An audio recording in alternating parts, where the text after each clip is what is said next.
We're going live.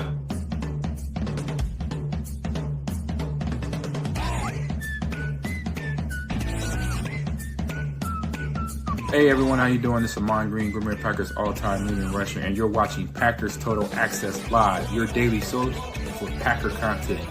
Go Pack, go!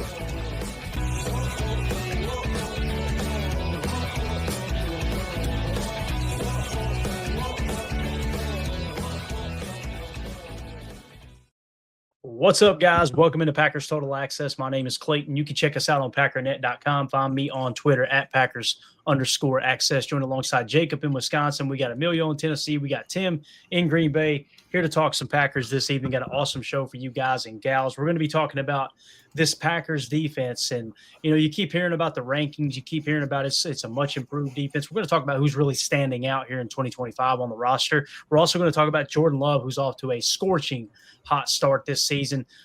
Really, I mean, what it comes down to is he's put himself in the conversation of being a top 5 quarterback. 2 games in, a lot of football left. But when you face 2 of your toughest opponents on the schedule for the 2025 season and you have those kind of results, it's really, really telling on the jump it looks like Jordan Love is going to make here in the 3rd year as the starter. Then we're going to wrap up the show with Chalk Talk. We're going to break down the most important plays from the win over the Washington Commanders there in week 2. But before we get into all that, you guys do that YouTube stuff for me. Hit like. Hit subscribe. If this is your first time tuning into PTA, welcome. Thank you for making us a part of your evening. We're not experts here. We're not insiders. We're not media members. We are fans just like you talking Packers on the daily. Tonight, you're going to get to see our film breakdown episode, essentially. We're going to do that once a week if I keep dodging the pterodactyls in here. And, so welcome in. And if you would, hit that subscribe, hit like, and make sure you got that bell icon clicked so you're notified every time we do go live. So, boys, how we doing? How's everybody's day? We good? Real good. We're real good. We're real good. Really, real good. On the really real, Tim. You know what I'm saying? On the real. Happy to be back, boys. Let's talk some ball. Let's do it. All right, let's jump into the defensive side of the ball first, guys. So what I did was just pulled some tweets, pulled some random statistics, and just to kind of show, here are the players that are really shining in 2025, okay? I'm going to play this audio first here, this video. A little bit of language. They did have it beeped out, though. Keep in mind, everybody is talking about the Packers, and specifically they're talking about the Packers defense, right? Everybody's now saying the Packers might be the best team in the league. Many people are thinking the Packers are better than the Eagles. I don't believe that until they beat the Eagles. That's just me personally, right? You know, to be the man, you got to beat the man, as a wise man once said. I think it was your uncle Ric Flair, wasn't it, Emilio? Yeah, with the drip. Yeah, Ric Flair drip said that, I'm sure. Jacob says, oh, yeah, that's Macho Man. Jacob, what the hell's wrong with you, dude? Sorry. Unbelievable. All right, here we go. I love that Xavier McKinney is not getting complacent, all right? Listen to what he says on the backside of this 23-second clip. I'm going to try to kill these pterodactyls real quick, too. I'm not going to sit up here and say we're the best team in the NFL. I mean, it's just 2 games. We got a lot of football to play. And I think the biggest thing about being 2-0, like, to be honest, like, you can't really get complacent, and you can't feel like you won a Super Bowl, because it's a lot of that start off 2-0, and later in the season, they don't be worth shit. So, I love it, dude. There's a lot of MFers, right, that start off this way, and then at the end of the day, they ain't worth a crap. Basically, what he's saying. It's so true. It's so true. This is what we're talking about. It's one thing to, you know, kind of learn how to lose, learn how to handle a loss, take the positives out of it, build off of it, put that behind you, and move on to the next game. But I'm telling you, man, the great teams, they know how to win. You know what I mean? They know how to handle success now. There's always another level, and we haven't accomplished anything yet. So glad Xavier McKinney's in his locker room. What's your all's thoughts on what he said there? I mean, I think it's great just because that's what veteran leadership is supposed to do. We got a lot of young guys. It's the youngest team in the league again for, what is it, the 2nd or 3rd year in a row. The fact that he comes in there and he's not tamping anybody down. He's not telling them, hey, don't be excited, don't get motivated. But the fact that, like you said, don't be caught slipping. We've done 2 out of 18 games. We got 1/9 of the season left, that we've only completed, and that's not going to win anybody anything. So I love the fact that he's keeping everybody kind of grounded and humble. Yeah, I love the MFer bombs too. I love the permission to speak freely. Absolutely granted. You can tell this is a guy that loves his team, loves his teammates, and is fired up, man. And like you said, man, that's veteran leadership 101. You know, sometimes the MFers slip out when you're passionate about ball, man. And Tim, Tim, did you guys see Jaden Reed today coming out of anesthesia? Yeah. He was dropping a few F-bombs as well there. It's going around the Packers right now. You know these guys are feeling this season when you wake up from, the last thing you see is the mask go on. And then you open your eyes after a double surgery on the foot and on the collarbone, and the first thing you think is, "We're going to the Super Bowl, boys. We're going to the Super Bowl." They did do a double surgery, Clay?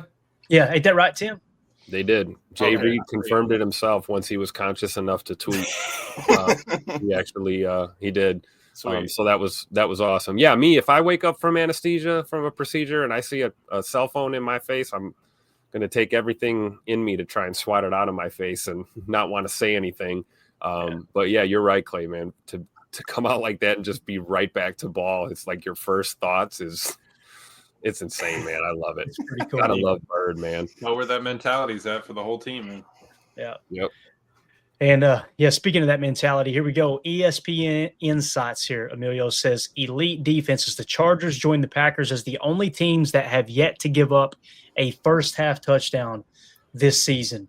Emilio, this is how you get after a team with the pass rushes. You play with the lead. You know what I'm saying? Absolutely. First half too, nonetheless. Not first quarter, not first drive, first half. And really, you could probably push it to the third. I think the Redskins maybe scored in the third, or Commanders, sorry. They scored in the third. But you think about it, the defense, that's where Matt's, we can't let them up. We can't be letting them up in the end of the game. We got to finish the full 60. But dude, for 30 minutes, you have a problem on your hands. For the first 30 minutes, you are not ready for this team. And once we can hammer out that last 30 minutes and that defense just locks everything else up, imagine if we only give up a couple field goals or, you're just bending and boom, we're up 30 just because they've only hit 2 field goals kind of thing. So, it's exciting. Definitely. Another stat here, as I was combing through NFL Pro earlier today, Rashawn Gary is currently 3rd in the NFL with 2.5 sacks. Both full sacks came while Micah Parsons was on the sideline. So don't spare me it's because we got Micah BS. He was on the sideline when Rashawn Gary got his 2 full sacks. The half sack, yes, Parsons was on the field with him. But I want you to climb down there. Look at the number 12 spot, guys. This is amongst all defensive linemen. It includes edge defenders and defensive tackles. Devontae Wyatt is tied for 4th with 2 sacks already in this early season. Tim, Devontae Wyatt, man, that's your 3 tech of the future. It's looking like, dude. He took a huge jump. You got him on the 5th-year option for next year. Let's get that contract in motion right now, man. Let's do it now before it gets too expensive. Yep, I agree. I mean, we've been talking about this since even before we heard of, Kenny Clark and Micah Parsons, trade package or anything like that. I think that was kind of, the long-term plan in a perfect world. And I guess it is a perfect world because, Jerry gave us Micah for Kenny Clark and a couple firsts, and Devontae Wyatt is balling out of control, just as we planned, right? Shout out to Goody. I love it. Yep. And you'll notice too, Jacob, that on that sack, and I highlighted, we'll talk about it on Chalk Talk for sure, but that Gary sack this Sunday, like I said, Micah wasn't on the field, but you had Gary in the wide 9, and you had Devontae Wyatt in the 3 tech. And here's what they chose to do. Let's let Wyatt have a one-on-one, and let's chip Gary. And Gary beat both of them. Pretty cool. Yeah, that's pretty insane. And as much as I love the Micah Parsons project and what that means for this defense, I really do think there's something to be said that even if we didn't have Micah, which don't get me wrong, I'm very happy now with the way that this has worked out, that there was just something about this defense that was different going into the year. Like I said, Micah's definitely going to be a catalyst. But like Goody said in his press conference, you're never one guy away type thing mentality. I really do think that if he wasn't on this defense, that we would still be playing at a very high level. I'm not sure if it'd be but we would be absolutely – I'm seeing stuff out of LVN, out of Wyatt, out of Gary, out of Edge, out of X, out of Evan, all these guys that Micah Parsons didn't make them better. He does when he's on the field and playing complimentary football, but he physically didn't go to them and like Madden, I'm going to up your rating 3 points here, 4 points here. That's just how it works. But I really do think that there's something to be said, that there's something going on in Green Bay and this defensive side of the ball, and man, am I excited. And the offensive side of the ball, which we'll get into here, I'm sure, in a minute. Yeah, definitely. Seth Reuter with the super chat. Thank you, Seth. Appreciate you, buddy. He says, love that we have captains. Did I miss it or no lead captain? 5-star / Gold C. Bigger game this week, Wicks or Golden? Got a couple different comments there. Yeah, I didn't see the 5-star or the Gold C. I could be wrong. It might be X. I don't know though. But I want to say that's it. Like multiple years as a captain, you get so many years in. That's when you get the Gold C. Am I thinking right, guys? I think according to standard wisdom, right? I think that's like years of service, Chevron kind of thing. But I do agree with Seth. I love that we have captains and we're not going to play pick me every single week. I think this is a good step in the right direction for sure. Yeah, and again, Wicks or Golden, bigger game this week. I'm going to say Golden, guys. Listen, he is cooking people. I want to say that there was a stat that dropped earlier today, and I didn't retweet it, I don't think, but it was something like a 400 average on winning on his routes. I think is what it was. So it's like 4 out of 10. He's winning on the routes. Essentially, is what it was. When him and Jordan find that rhythm, it's a wrap. I can tell you that right now. It's an absolute wrap. He would have had over 100 yards and 2 touchdowns last week if Jordan hadn't missed him. And Jordan still had a great game. We're going to talk about Jordan here in a minute, how he's playing phenomenal. But I'm with you, Clay. I think it's Golden. No disrespect to Tay Wicks, though. Obviously, we want him to have a big game too. But I think the MG breakout party is going to happen in Cleveland on Sunday. Just my thoughts. Thank you for that super chat, Seth. Appreciate you, buddy. All right, next stat here, Emilio. We got per Next Gen Stats. This was Zach Cruz that tweeted this out.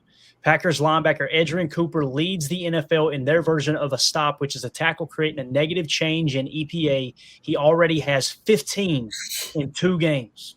Also, Micah Parsons is 4th in total pressures at 11, despite playing only 56.2% of Green Bay's snaps. Now, since we're talking Edgerrin Cooper, also notice the hustle stops. Okay, if you're wondering what a hustle stop is, he's leading the league with 8 hustle stops. Fred Warner's got 4. He's got twice as many hustle stops, Emilio, than Fred Warner. A hustle stop, a stop is exactly what Zach said here, right? It's when a player makes a tackle and the play has resulted in a negative EPA. A hustle stop is when a defender runs 20 yards on the field, 20 yards of space. It could be horizontally, diagonally, straight ahead, whatever. 20 yards of field covered and making the stop. That's what a hustle stop is. Edgerrin Cooper's on a different level, man. As much as people are excited about Micah Parsons, Edgerrin Cooper is the guy on this defense right now. And again, Micah Parsons makes all the difference in the world, but Edgerrin Cooper is a different animal. Yeah, all I heard that entire time was speed, and it shows, dude. Edgerrin Cooper can be anywhere on the field anytime he wants to be, and you're looking at it like dude's played 99% of the snaps, 15 stops. I mean, that's why we haven't given up 100 rushing yards yet. You have speed at backers, your D line's getting in there, you're containing running backs, containing quarterbacks, and now we're about to go off on a quarterback that is immobile. You saw him trying to run down Nate Wiggins after he threw the pick. It's like, we might go off this game. Couple loop blitzes here and there. We are so lucky that he pulled the trigger on Edgerrin Cooper in the second round because he is an absolute dog. I can't wait to get into the preview later this week because I've heard little murmurings that we might get Shadir Sanders instead of Mr. Flacco. And that may make things a little bit interesting when you're game planning. So I'm wondering if that's what they're doing this week. Are they planning for any and everything? I don't think they're going to generate a game plan solely around old Joe back there. Because if you game plan for Joe Flacco and you end up with Shadir Sanders, whether he starts or not, it could get interesting, right? Yeah, if Joe Flacco's starting, you're throwing the Jared Goff game plan at him. If it's Shadir Sanders, you're probably going to go with the Jaden Daniels approach, I would imagine. Now, Shador is more of a pocket passer than just a true scrambler or anything. I would not put Shadir Sanders' scrambling ability on Jaden Daniels' level. When I say pure pocket passer, I'm not saying he's a better pocket passer than Jaden Daniels. Please don't take that the wrong way. I'm simply saying he wants to stay in the pocket, right? That's kind of what Shadir wants to do. Micah Parsons in his first 2 games as a Packer, Jacob, 90.2 pass rush grade, 10 pressures, 1.5 sacks, and a 25% pass rush win rate. Micah on fire over here in the green and gold, man. Yeah, all I can see there is high score. What does that mean? Did I break it? What does that mean? That to me is just insane. And I just got done saying that, you're never one guy away, but one guy can help if he's a freaking superstar. And that right there, for being a dude that just walked in here, admittedly didn't have the full grasp of the playbook right away. I mean, nobody could. You could never blame him for that, for just stepping in on, what was it, like 4 or 5 days before the start of the season. Just an absolute sponge, absorbed everything that Hafley threw at him, went out there on the field, ball not 100% clearly, which I think we all admit, not in football shape. And then to come out and produce these types of numbers, that to me tells you one thing, that investment was well spent, that the Packers understood that they're going to be pushing in a lot of chips for a blue chip player. And the ROI right now is honestly 2 times as better than I thought it could even possibly be. I mean, like you said, 90.2 pass rush grade, 10 pressures, 1.5 sacks, 25% pass rush win rate, guys. That's pretty insane. He was the best guy around. So I'll tell you, somebody else is playing out of their mind right now is Keyshawn Nixon, right? He leads all NFL cornerbacks in PFF grade, tied with Sauce Gardner at 85.2 is his defensive grade, with a coverage grade of 88.2. I believe that leads the entire league amongst DBs, okay? And also, just want to mention, Carrington Valentine comes in at number 7 at a 79.3 defensive grade with an 82.0 coverage grade. Wow. So, Emilio, the DBs stepping up big time, man, especially Keyshawn and Carrington. These are your outside corners. I know Nate Hobbs is going to start over Carrington, but I'm telling you, man, Carrington is a starting cornerback in this league. Yeah, and we were talking about that in the offseason, is where are they going to play? You have Bull playing pretty well in there in the slot. That means you allow these guys with that injury to Hobbs to play well outside, and Keyshawn has kept his word. He wants to be that number 1, and he's proven it. You put in the work in the offseason, you put in the work preseason, all of that, and it's showing off right now. You might not have the best run defense or pass rush. That's fine. I mean, I really could care less. Dude is locking them down on the outside.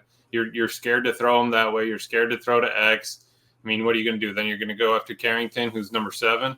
It's right. like you don't have a lot of options here to move the ball. That's why it looks like all we've been playing against is dink and dunk teams. They can really only just dump it off, 10 yards or less. Yeah. And as we wrap up this segment here and get into some Jordan Love talk, just want to hit this real quick. The updated numbers. The Packers are now 1, 2, 3, 4, 5, 6, 7th in EPA per drop back. So they're 7th in EPA per drop back. That's a passing defense metric, obviously. And they are running 33% of the time. They're running cover 3 defense. 28% of the time they're playing cover 2 or a variation of.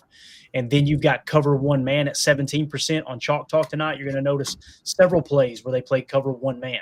Okay, so they mixed that in quite a bit last week. And then cover 6 comes in at 15%. I know we've been waiting for that metric to drop. And shout out to those guys over at @football_insights on X that put that data together. So, and honestly, Clay, would you think that the 0% covered 2 man would be, a sign that they're not worried about trying to get beat over the top with their man? Like they have faith in their corners being able to lock up the receivers?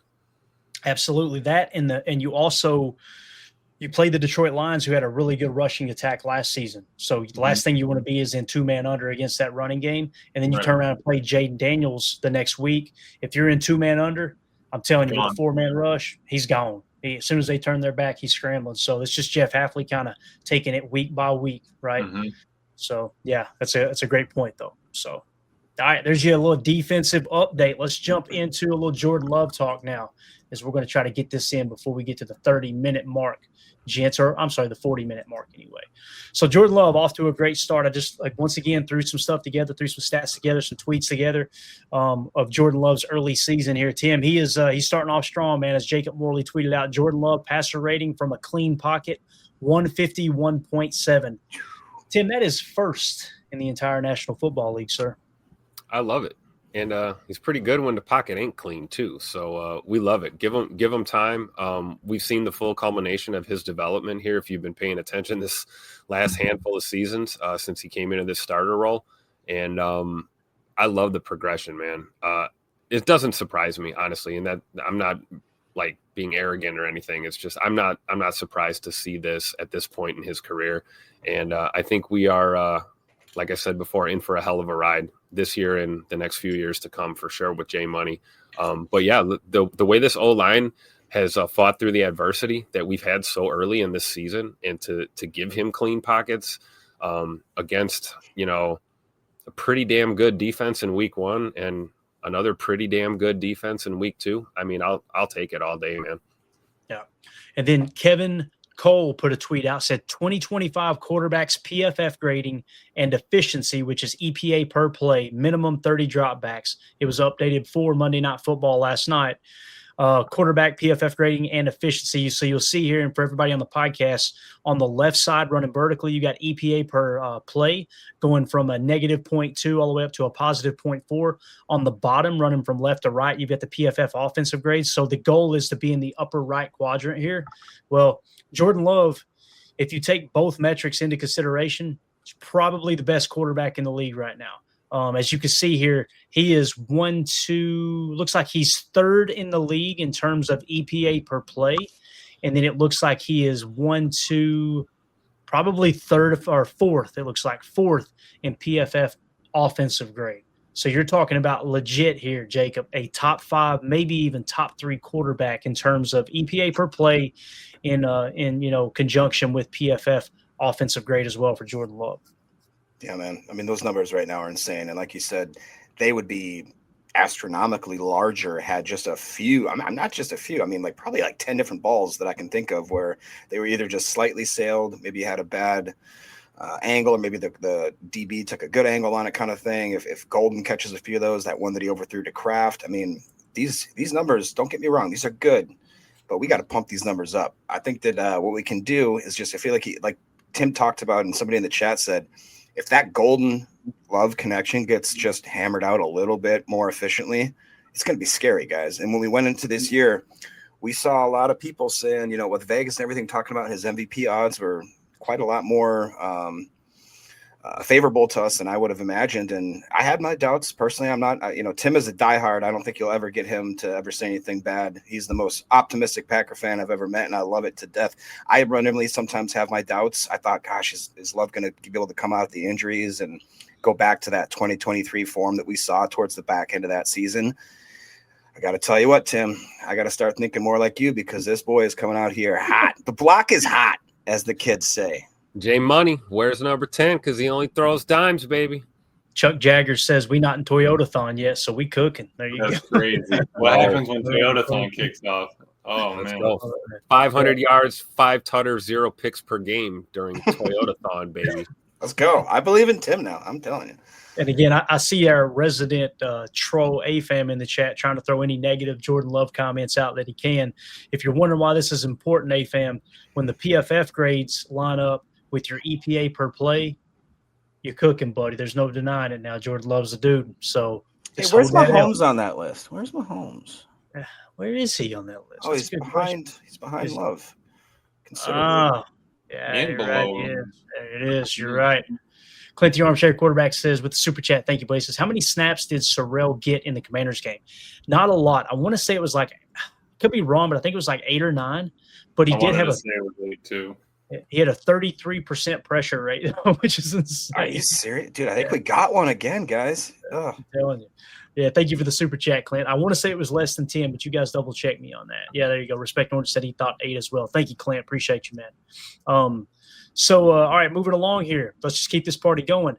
Nathan Marzion, I hope I'm saying that right, Marzon on X tweeted out quarterbacks through week 2 EPA per play, and is running vertically on the left side of the chart here, the graph. And then on the bottom, running from left to right, you've got completion percentage over expected. So again, specific situation, what's the completion percentage over expected, kind of the baseline across the league, right? Look who's in the top right, boys. J Love, better than everybody, better than Lamar Jackson, better than Jared Goff, better than Jalen Hurts, everybody on this list. So Justin Herbert's on kind of a heater right now. Jordan Love is in a whole different area code than everyone else here, Emilio. EPA per play and completion percentage over expected. What that says is, let me give you a good example of completion percentage over expected. The Malik Heath throw, right? I mean, you put that thing to where only Malik Heath could make that catch, or it falls harmlessly out of bounds. Probably got quite a bit of kick up there for that throw. Yeah, no, absolutely. It just shows And the Tucker Kraft throw too, threading the needle Yeah. in the end zone, right? So sorry. No, it just shows that he's got an absolute. I mean, his accuracy has definitely been improved. If that's something that he worked on in the offseason, I appreciate that. You still see. I mean, we're barely even talking about the thumb. I mean, he did have surgery on the thumb. He's still wearing that brace. You saw him holding it when he's looking at the board, the iPad. But dude, it doesn't matter. I don't even remember him handing off left-handed. I think he's back to it. You know, it's there's no real hold up there, man. It's just having a day. He's using his legs like we asked him to. He's looking upfield. All the things that we kind of were calling for in the offseason, you're seeing it so far through these first 2 weeks, and I absolutely love it. Yeah, Ed Madden says in the chat here, Jay Love is playing with complete control of the offense. Again, man, you see him checking at the line, you see him helping reset the protection. Although Elton's got that well under control, this dude, he's coming to the line with 2 or 3 plays in his bag, and it's absolutely awesome. You got a couple checks and everything to go with it. Now let's look at just strictly PFF grade. Jordan Love is 4th in the league with a 86.7 offensive grade. So here's the list. Matthew Stafford's number 1 at 91.5. Dak Prescott, 89.9. Sam Darnold, 86.8. You think the Vikings are missing Nice Sam job, Darnold? Minnesota. Yeah, great. Great job screwing the pooch there. Jordan Love is 4th at 86.7. And then Josh Allen, your reigning MVP, 86.6. Justin Herbert, 80.1. Daniel Jones, 79.9. Spencer Rattler, 79.7. Joe Burrow, 78.8, about to miss 3 months.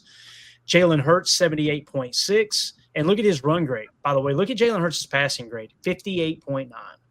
All right. Now, moving along, Drake May, 78. And then there's AFAM's boy there in the 12th spot, Patrick Mahomes with a 77.7 with a passing grade. Run grade. Yeah, passing grade of 67.2. AFAM better be thinking the good Lord above that Patrick Mahomes tucked that ball and ran it a couple times that last game, or that PFF grade might be down there in the 60s. So just saying, not saying. Not saying, just saying. Right? Yeah. All right. Moving along to touchdown passes. Leading the league is Jared Goff with 6 and Lamar Jackson with 6. Then you got Aaron Rodgers with 5, Baker Mayfield with 5, Justin Herbert with 5. Jordan Love is tied for 6th place with 4 touchdowns. What's really cool is 2 of those guys in the top 5. Aaron Rodgers had 2 interceptions, and Jared Goff has thrown a pick. Jordan Love, 0 interceptions to this point. So it's exactly what we talked about going into the season, is protecting the football, right? Thank you, Stephen A. Moving along to passer rating, all right?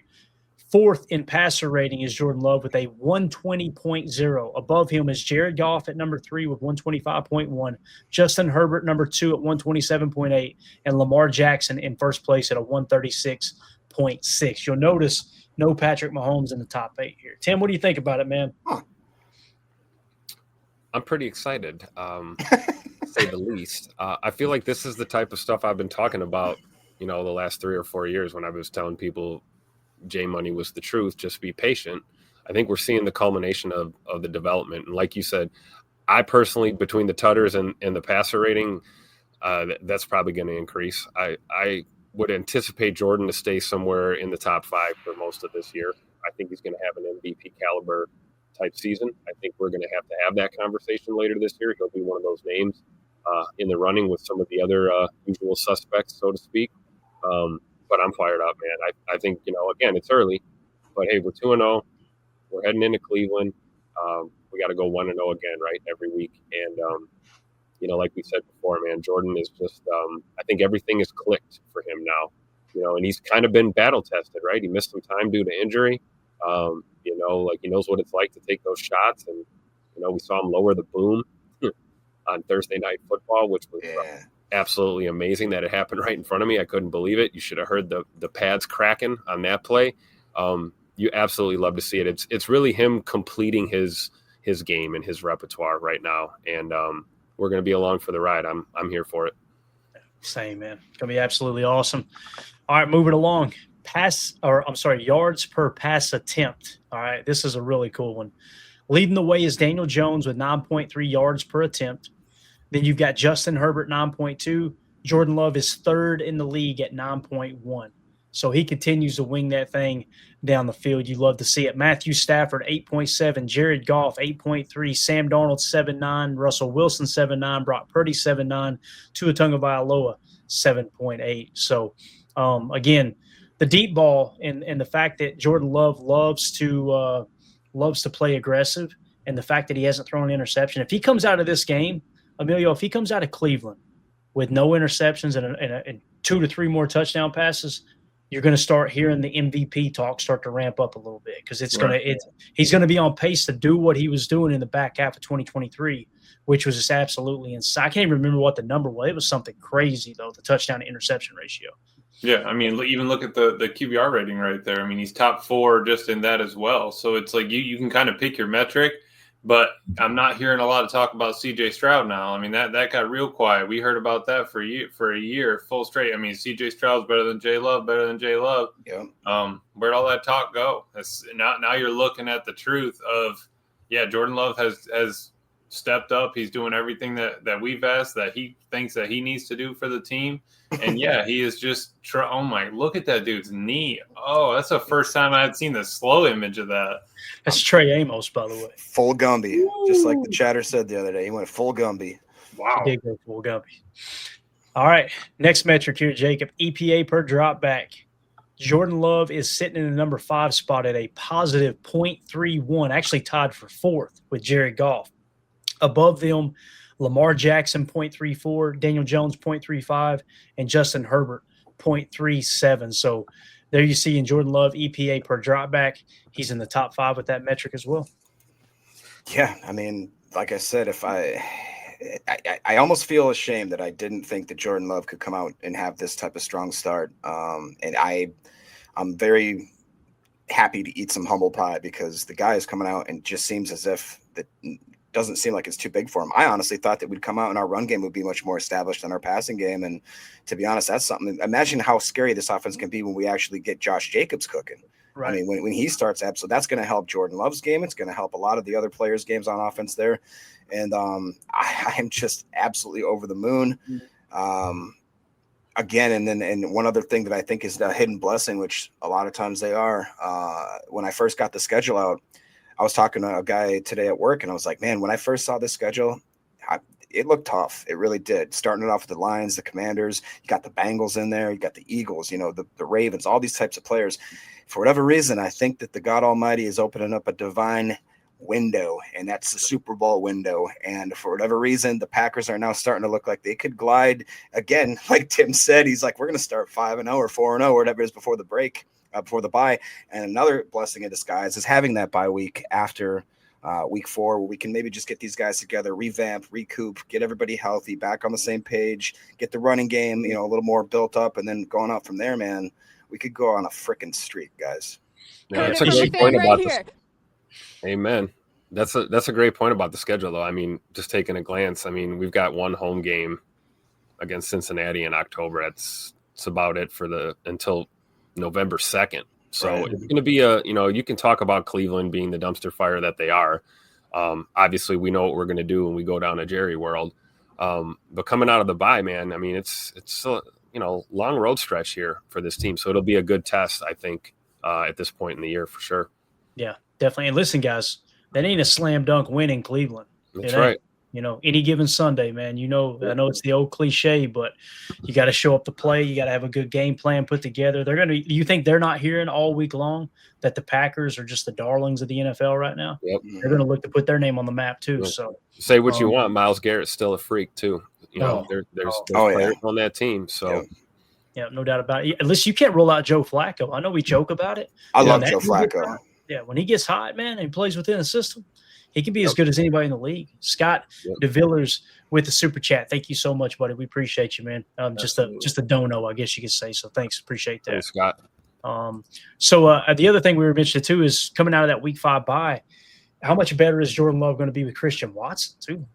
That's the other thing. You got some more speed on the field. You got a guy who can win a jump ball. So you're going to add speed and a deep threat along with his complete understanding of the offense. That's the thing with Golden right now is I feel like one of the reasons they're missing a little bit is because they don't, they're trying to get used to each other's tendencies. Let me ask you this, Emilio. You're playing Madden. Yep. You've got 2 one-on-one matchups, right? Who are you going to throw it up to? Christian Watson, or are you going to throw up to Matthew Golden? I'm going to Watson every time, man. Yeah, that's tough. I would say Watson. You got that you got the height and the vertical. But if Golden has takeoff on and he can get past the dude right off the line, we might have an option here. Hit him with the run after catch action. But I'm telling you, Christian Watson is a dog. I was listening to that interview. He approaches it the right way. He's all business, all ball. He's got that mentality of a Packer. You know what I mean? That's why they gave him that contract. I like how he talked about it early in the offseason. It was kind of just there on the back corner, kind of got worked out, kind of was just happening throughout the year, and then bam. And now he doesn't have to work out, and overstress himself coming back. And it really was a blessing in disguise last year that he went down. We lost him early in the season. We had an extra roster spot because of that. Then you lose another wide receiver going down, having to do surgery, which then allows Christian Watson to kind of slide back in once Reed's out. It really kind of all happened for a plan, happened for a reason, and we just didn't see the plan then. Yeah. You talk about Golden and Watson on the field together. I'd like to see them both lined up field side, and we run Scoot on a 9 and send MG on that high-low concept. Like maybe or a post him, maybe the safety make a decision. I mean, someone's getting the ball. That's what I'm saying. And Biz 1987 said, "Is Watson confirmed to come back week 6?" It's not confirmed. No. Listen, I'd be surprised if he doesn't try to push for that. Now the question becomes, does the team allow him to come back, right? They're gonna. I think they learned their damn lesson. Yeah, we criticized the heck out of the team last year because they let him go out there and play against the Bears when Romeo was sick, and man, that bit him in the rear end. So here's the thing too: if you somehow, some way go into the bye 4-0, and you come out of that, to me, it's all the more reason to not rush him back. You know what I'm saying? So I'm simply saying, Biz, that if Jordan Love is having this kind of success right now without Christian Watson, imagine when they get a fully healthy 9 back, what he's going to look like. I mean, it's going to be absolutely awesome. Because again, all it's going to take is 1 or 2 deep shots to get that coverage to start to bracket toward Watson just a touch. Mm-hmm. It's really going to open things underneath for Golden. And again, I said I would pick Golden over Wicks in terms of this week coming up in Cleveland. I kind of feel like they may try to put Golden in the F a little bit, although we're not behind the scenes. We don't know how much he's picked up on the offense and if he understands all the choice routes that come with playing that F position. So I could see Wicks slide into that role. However, if they do put Golden in there, it could be game on, because all those touches that you see Jaden Reed getting, you're going to see Golden start to get those looks right there. So going to be really, really interesting for sure. It's going to be a lot of fun. Let's see what else we got here in the chat. There was one more I wanted to hit on. Just going back to Clint Armchair Super Chat real quick. Baron Sorrell did have the 8 snaps. He had a 71.5 defense grade, a 69.6 tackling grade, a 68.9 pass rush grade, and they were all pass rush snaps. He did have that sack too in one hurry. Let's go. Love it, man. On 8 snaps. 8 snaps, Tim. That's all it needs. That's all it needs. Not bad for a rookie with 8 snaps. Huh? Yeah, and listen, Wicks has started off strong too, right? I mean, he's looked pretty good so far. So it could be Wicks that blows up this week in Cleveland. That could be the case. I kind of feel like he's the top candidate to play F, because he has in the past. Golden's more built for the F than Tay Wicks. Tay Wicks, in my opinion, is more built for the X, but Rome's in the X. And I'm just simply saying that if you want to leave Matthew Golden at Z, Wicks is probably the guy who understands the offense the most, other than Romeo Doubs, who you want to keep out at X. And who knows, they may mix and match a little bit too. And, with Reed being out, probably going to be seeing some more 12 and 13 like we did last week as well, right? Yeah. So, I like what Coach Len said there in the chat. If I had my choice, keep Golden on the outside, stick Tay Wicks in that slot. I agree, Coach. Completely agree. You mean Malik Heath in the slot too? Let's get a little bully slot going. I don't care. Bro. Malik Heath, man, when we show that play here in a little bit, my goodness. And it's funny, too, because Jordan dropped back. He had a couple of I want to say he had another guy he could have thrown the ball to. It might have actually been Golden. But he just drops back and says, I got Heath in a one-on-one. I'm throwing it up the big fella. I wonder if he thought like you were just saying, where it's like, if I miss, it's hitting a coach in the stomach on the sideline. Like, I'm totally safe if I take this shot. Yeah. Right? That's what I think, yeah. That's what it felt like. And that's the part of his game, too, that feels like it's evolving, Like he's truly understanding now how to play quarterback and play the situation. Mark Tauscher said it.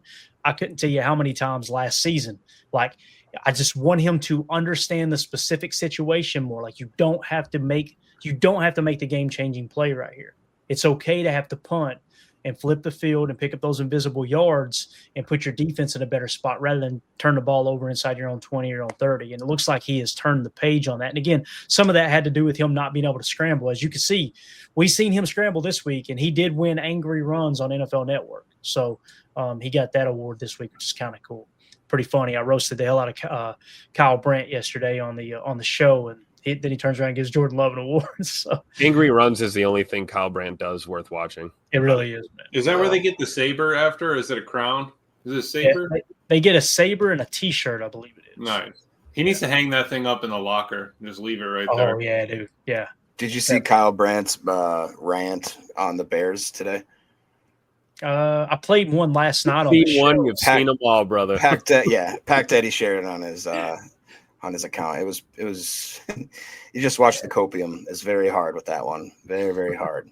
Yeah, the problem I have with him is how he constantly now he's saying, well, we were told it was going to be this, we told it was going to be that. And it's like, bro, you were the one saying that. Don't try to that's throw the one that I on saw. the media. Okay. Yeah. Yep. Yeah, what are you even talking about? That you all of a sudden now it's everybody else that was doing it. You wasn't the one doing it. Shut up. Mhm. You like we can't go back and so it's a scepter, is what Holmes said. Mm. Thank you. Hey, Appreciate that, man. Scepter. news clip. Hot Tim. Can you hit that one more time? Jim H saying the Jaguars have released safety Darnell Savage. Here's No. my shocked face. Yeah. Clutch the pearls. Let's all act surprised, right? Yeah, it's Now all I got to do is wait 45 seconds to hear Packer fans talking about bringing him back here. There was already a few in the chat. I'm not going to talk Oh, about it. really? Nah, honestly, they've all been pretty cool. They were just saying, is he just a special teams guy? Is he worth it? I don't. Nah. Not in this safety room. No, We got a different safety room nowadays, boys. all right, guys. That's going to do it for hour one. For those of you listening on the pod, we'll see you on the other side for hour two, where we're going to break down Chalk Talk week 2 win over the Commanders. It's going to be a blast. So make sure you hop back over on the other side. We'll see you there.